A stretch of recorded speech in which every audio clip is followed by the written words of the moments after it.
Bismillahirrahmanirrahim. Assalamualaikum warahmatullahi wabarakatuh. Eh, Baiklah, saya di sini akan menjelaskan tentang logoterapi. Apa itu logoterapi? Jadi, logoterapi dikembangkan oleh Viktor Frankl pada tahun 1959 sebagai bagian dari terapi eksistensi dan yang berorientasi pada makna. Teori logoterapi berasal pada kepercayaan bahwa sifat manusia dimotivasi oleh pencarian pada tujuan hidup. Hal ini berdasarkan pengalaman Frankl pada saat menjadi tahanan pada masa Nazi. Menurut Kimball dan Elor, secara ontologis, logoterapi mengatasi masalah-masalah kemanusiaan tingkat tinggi untuk memahami makna dan nilai-nilai kebebasan dan tanggung jawab mereka, hati nurani dan komitmen, keputusan dan tujuan hidup balik penderitaan seseorang. Jadi, pikiran positif itu dapat membuat konseli memiliki sudut pandang yang berbeda terhadap masalah yang dia alami, bahwa setiap masalah atau penderitaan pasti memiliki makna yang berguna untuk masa depan. Menurut Swetan, logoterapi menuntun konseli pada menemukan alternatif persepsi dalam melihat masalah dengan berbeda sehingga konseli bisa menerima, merangkul yang di luar jangkauan konseli untuk bisa dikontrol sehingga dapat membantu dalam menyelesaikan masalah konseli.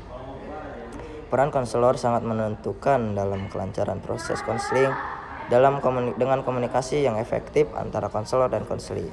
Makna keberadaan dan tujuan hidup dapat dibahas dirinci dan dieksplorasi dengan baik.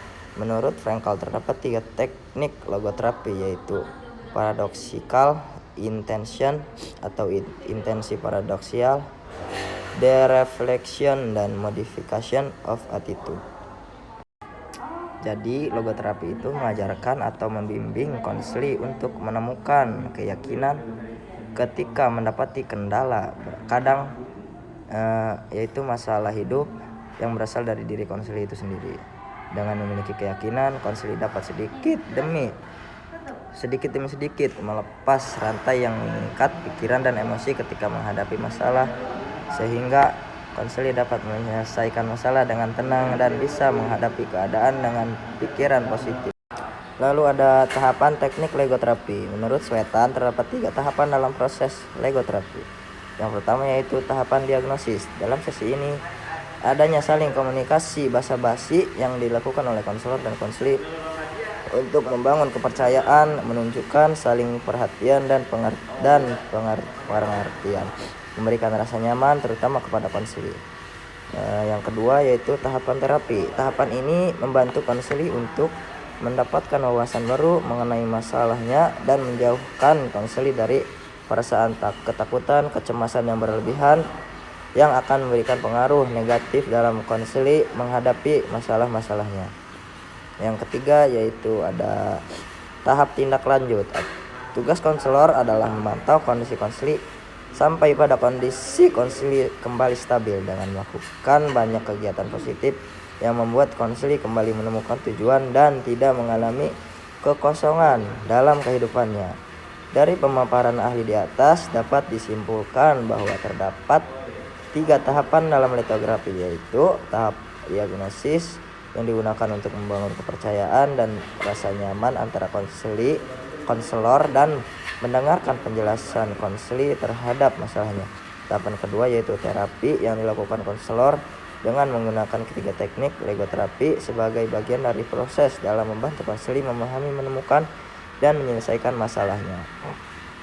Selanjutnya tahap tindak lanjut, di mana konselor bertindak sebagai pengamat terhadap perubahan yang dilakukan oleh konseli dan memastikan konseli dalam keadaan stabil sehingga tidak terlibat dalam masalah yang sama lagi. Yang terakhir yaitu ada tujuan logoterapi. Frankl membangun teori logoterapi dari 3 peristiwa kehidupannya selama berada di kamp tahanan yang membuat Frankl menyadari bahwa pentingnya makna hidup yang dimiliki manusia. Oleh karena itu, tujuan utama dari logoterapi adalah untuk membuat atau menawarkan jenis terapi baru untuk melihat permasalahan hidup dari sudut pandang yang berbeda. Dalam penelitian Suranata, logoterapi bertujuan agar konseli dapat menemukan makna dari penderitaan dan kehidupan serta cinta dalam masalah yang dihadapi. Penemuan tersebut akan membantu konseli terbebas dari masalah yang dihadapinya. Mungkin itu saja yang bisa saya jelaskan. Nah, mohon maaf apabila masih banyak kekurangan. Wassalamualaikum warahmatullahi wabarakatuh.